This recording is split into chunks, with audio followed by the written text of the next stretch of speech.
ஜெய்பீம். தமிழ்நாட்டில் திமுகவோட ஆட்சி நடக்குதா இல்லை அதிகாரிகளோட ஆட்சி நடக்குதா அப்படிங்கிற ஒரு மிகப்பெரிய ஒரு கேள்விக்குறி உள்ள இருக்கு.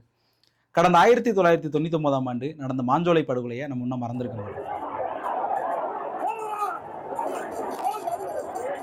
கிட்டத்தட்ட 17 பேர் அரசு வன்முறையால் தாமிரபரணி ஆற்றில் பலியாக்கப்பட்டாங்க. சமகாலத்தில் மாஞ்சோலை மக்கள் உச்சநீதிமன்றத்தில் ஒரு கேஸ் போடுறாங்க.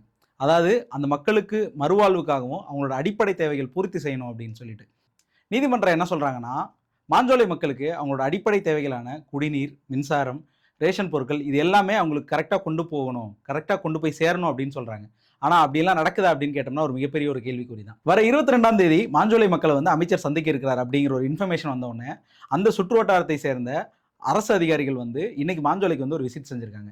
அப்போ அங்க இருந்த மாஞ்சோலை மக்கள் அந்த அரசு அதிகாரிகள்கிட்ட எங்களுக்கு 3 நாளா கரண்ட் இல்லை, எங்களுக்கு அடிப்படை வசதிகள் எதுவுமே கிடைக்க மாட்டேங்கி அப்படின்னு சொன்னோன்னே கூட வந்திருந்த ஒரு பெண் ஊழியர், அவங்க விஏஓன்னு நினைக்கிறேன், ஒரு லேடி சொல்லியிருக்காங்க, உங்களை யார் இங்க இருக்க சொன்னா, உங்களெல்லாம் எப்போ காலி பண்ண சொல்லட்டுமே அப்படின்னு மனிதாபிமானமற்ற முறையில பேசியிருக்காங்க. அவங்ககிட்ட கேட்டதுக்கு நீங்க உங்களுக்கு யாரு இங்க இருக்கு சொல்றா, நீங்க எதுக்கு இங்க இருக்கீங்க, உங்களுக்கு நான் கரண்ட் கொடுக்க மாட்டோம், டவர் கொடுக்க மாட்டோம், தண்ணி கொடுக்க மாட்டோம் அப்படின்னு சொல்லி அந்த பொண்ணு அவ்வளவு இதை பேசி. அரசும் சரி அதிகாரமும் சரி மக்களுக்கானதா இருக்கணுமே தவிர அவங்களுக்கு எதிரானதா இருக்கக்கூடாது.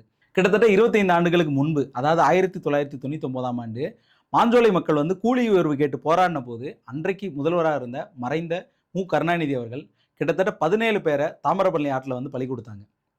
கிட்டத்தட்ட 25 ஆண்டுகள் கழித்து இன்னைக்கு மாஞ்சோலை மக்கள் அவங்களுடைய அடிப்படை வாழ்வாதாரத்திற்காக போராடிக்கிட்டு இருக்காங்க. இன்னைக்கும் திமுக தான் ஆட்சியில் இருக்கு. இதுக்கு தமிழக முதல்வர் மு க ஸ்டாலின் அவர்கள் என்ன பதில் சொல்லுவாங்க? சமகாலத்தில் இவ்வளோ அநீதி இழைக்கப்பட்ட மாஞ்சோலை மக்களுக்கு தமிழக அரசு என்ன பண்ணணும் அப்படின்னு நீங்கள் நினைக்கிறீங்க? என்கிட்ட கேட்டால் எளியவர்களின் பக்கம் நிற்கிறதா எப்போவுமே அரண். தமிழக முதல்வருக்கும் தமிழக அரசுக்கும் நீங்கள் என்ன சொல்லணும் அப்படின்னு நினைக்கிறீங்க அப்படிங்கிறத கீழே கமெண்ட் பண்ணுங்கள்.